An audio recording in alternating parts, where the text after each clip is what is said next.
Chaotické zaskladňovanie v sklade slúži na to, pokiaľ vám nestačí takéto jednoduché evidovanie jednej skladovej pozície k jednému produktu, to znamená, že každý produkt má pevnú pozíciu. Chaotické zaskladňovanie funguje tak, že každý produkt môže mať x pozícií. Je to vhodné hlavne preto, keď vy máte väčšiu zásobu tých produktov a vy chcete mať napríklad paletu s tými produktami niekde v zásobovacom sektore a potom naopak v pikovacích sektoroch alebo na pikovacích regálov mať vždy nejaký počet kusov tých produktov na konkrétnych pozíciách a viac rozprostrené v sklade. Tá výhoda je v tom, že pokiaľ vy tie produkty máte napríklad tu na tejto regálovej pozícii, tak najbližšie, keď tie produkty naskladňujete, nie nutne to musíte dávať na túto pozíciu, ak by tu napríklad už boli aj iné produkty, alebo by ich tu bolo príliš veľa a už sa sem nezmestili. To znamená, že ja keď si naspienem nejaký produkt, tak ja vidím v podstate nejakú skladovú kartu tohto produktu a vidím, na akých pozíciách aktuálne je. Vďaka tomu sa ten skladník vie orientovať v sklade, kde ten produkt všade je, vidí celkový súčet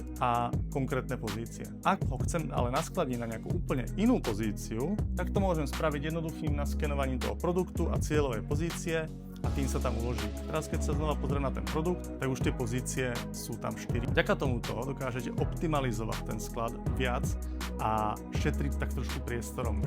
Za prvé, tým dokážete rozprostrieť tie produkty po sklade, to znamená, že pikery nutne nechodia na tie samé miesta. Druhá vec je, že pri naskladňovaní úplne nemusíte riešiť, kam ten produkt dávate, môžete ho dať prakticky kamkoľvek. Ľahšie sa vám robia presun tých produktov a hlavne, čo je najpodstatnejšie je, že vy ten pikovací sektor viete udržať pomerne malý, to znamená počas expedície vám nebehajú skladníci po celom sklade a naopak máte zásobovací sektor.